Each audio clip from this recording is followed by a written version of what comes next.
ఈరోజు ముందుగా మాజీ ప్రధాని మన్మోహన్ సింగ్ గారికి ఒక నివాళిని అర్పిస్తూ ఇక్కడ జరుగుతున్నటువంటి అమరావతి రాజధాని మీద విషం చిమ్మటం అనేది మొదటి నుంచి ప్రారంభమైందండి. ఎందుకంటే 2014లో రాజధాని ఏర్పడినప్పటి నుంచి కూడా కొంతమంది ఇదే పనిగా ఏ విధంగా ఈ రాజధాని ధ్వంసం చేయాలి అనేటువంటి అభూత కల్పనలతో ఎప్పుడైతే ల్యాండ్ పూలింగ్ స్కీమ్ అంతా కంప్లీట్ అయ్యి మాస్టర్ ప్లాన్ రూపొందించుకున్న తర్వాత అభివృద్ధి కార్యక్రమాలు ఏకవంతంగా చేయడానికి గత ప్రభుత్వం అప్పుడు ఉన్నటువంటి నారా చంద్రబాబు నాయుడు గారి నేతృత్వంలో పనిచేస్తున్నటువంటి ప్రభుత్వం పనులు ప్రారంభించేలోనే ఆ పనులను అడ్డుకోవాలని అప్పుడు కూడా ఇదే విధంగా వరల్డ్ బ్యాంక్ అనేక మంది లెటర్లు రాయటం, నేషనల్ గ్రీన్ ట్రిబ్యునల్ కి వెళ్ళి ఇది ముంపు ప్రాంతం అని చెప్పడం, ఎన్నో రకాల కంప్లైంట్లు చేశారు. కానీ ఆ రోజు కూడా మేము మా జేఏసీ తరఫున మేము ఇంప్లీడ్ అయ్యి దాంట్లో నేషనల్ గ్రీన్ ట్రిబ్యునల్ లో వాస్తవాలన్నీ నేషనల్ గ్రీన్ ట్రిబ్యునల్ కి తెలియజేసిన తర్వాత అప్పుడు నేషనల్ గ్రీన్ ట్రిబ్యునల్ లో ఒక స్పష్టమైనటువంటి తీర్పు వచ్చింది. ఏమని? ఇది ఎటువంటి పర్యావరణమైన అమరావతి రాజధాని నిర్మాణం అనేది పర్యావరణ ముప్పు లేదు. అదే విధంగా రెండవది, గత 100 సంవత్సరాల యొక్క వరద ఉధృతిని పరిశీలించిన మీదట అమరావతి రాజధాని ప్రాంతము ముంపుకు గురయ్యేటువంటి ప్రాంతము కాదు అని నేషనల్ గ్రీన్ ట్రిబ్యునల్ స్పష్టమైనటువంటి తీర్పు ఇచ్చింది. ఆ తీర్పుకు అనుగుణంగా ఆ తర్వాత అన్ని కూడా టెండర్లు పిలిచి 2018లో అనేక నిర్మాణాలు ఏర్పాటు చేయడం జరిగింది.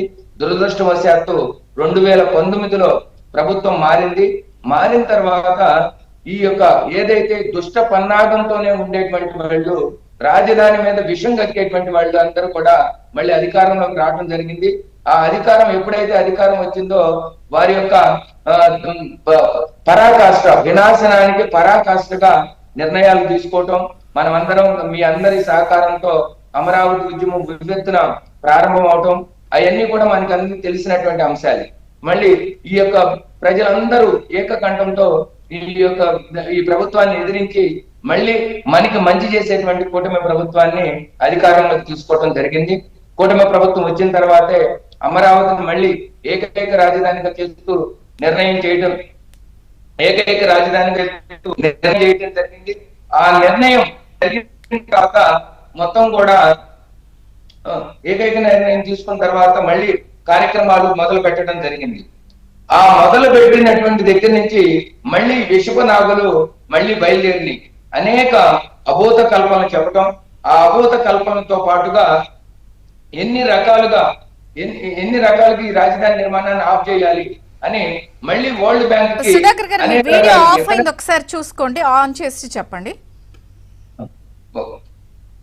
అనేక రకాలుగా ఈ యొక్క దానికి అడ్డంకులు చెప్పడం, వరల్డ్ బ్యాంక్ కి తప్పుడు అవన్నీ మీరు గత అంశాలు చెప్తున్నారు, అవి వదిలేసేయండి. ఇప్పుడు ప్రస్తుతం రాజధాని రైతులు ఇప్పుడు ఎదుర్కొంటున్న విషయం ఏంటి? బ్యాంకులు ఏమంటున్నాయి? మిమ్మల్ని ఎందుకు అసలు ఎంత ఇబ్బంది పెడుతున్నారు? అసలు ఏం జరిగింది అది చెప్పండి. గతం వదిలేసేయండి. ఇప్పుడు జరిగేది ఇప్పుడు మళ్ళీ వరల్డ్ బ్యాంక్ కూడా మళ్ళీ అబ్జెక్షన్స్ పెట్టడానికి మొన్న 18వ తారీఖు వరల్డ్ బ్యాంక్ ప్రాజెక్ట్ డైరెక్టర్ కి మళ్ళీ లెటర్లు రాయడం జరిగింది. ఇక్కడ అసలు అన్యాయంగా భూములు లాక్కుంటున్నారని ఎక్కడా కూడా ఇది భూ సమీకరణ పథకం. అన్యాయంగా ఎవరి దగ్గర భూములు తీసుకున్నటువంటి చరిత్ర కూడా లేదు. అందుకే వాళ్ళు పాలకవర్గం సమీక్షించి నిన్న సంతకాలు పెట్టేశారు, డబ్బులు కూడా రెడీ అయిపోయాయి. అది కూడా వదిలేసేయండి, మీరు ఎదుర్కొన్న సమస్యని కన్ఫైన్ అవ్వండి. ఏమంటే ఇప్పుడు ప్రత్యేకంగా ఈ యొక్క ప్రభుత్వం చేసినటువంటి నిర్వాహకం వలన ఈ రిటర్నబుల్ ప్లాట్లకి పూర్తి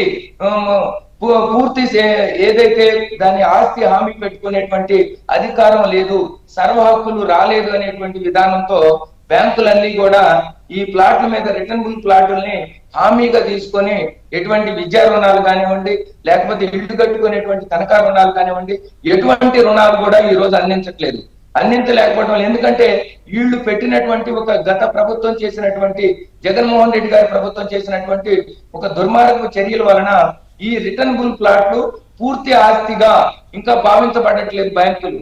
కానీ అవన్నీ కూడా రిటర్నబుల్ ప్లాట్లు, లీగల్ గా ఉండేటువంటి ప్లాట్లు, వాటన్నిటిని కూడా ప్రభుత్వం ద్వారా దాఖలు చేయబడినటువంటి ప్లాట్లు, వాటి మీద సత్వరం నిర్ణయం తీసుకోవాలి. బ్యాంకర్లు అన్ని కూడా సమీక్షించి నిర్ణయాలు ఇవ్వకపోవటం వల్ల మేము ఈ రోజు మా పిల్లల్ని చదివించుకోలేకపోతున్నాం. కనీసం ఏదన్నా ఒక ఇల్లు నిర్మాణం చేసుకోవాలన్నా కూడా ఈ భూమిని తనఖాకు పెట్టి ఆ నిర్మాణం చేసుకోవడానికి వీలు లేదు. దీని మీద ఇప్పటికే రాష్ట్ర ప్రభుత్వానికి ముఖ్యమంత్రి చంద్రబాబు నాయుడు గారికి స్పష్టంగా చెప్పడం జరిగింది. వారు కూడా సత్వరమైన చర్యలు తీసుకొని స్టేట్ లెవెల్ బ్యాంకర్స్ కమిటీలో మాట్లాడి దీని మీద వెంటనే నిర్ణయం తీసుకుంటాం. త్వరలోనే ఈ రిటర్నబుల్ ప్లాటుల్ని ఆస్తిగా పరిగణించి సంపూర్ణమైనటువంటి ఆస్తిగా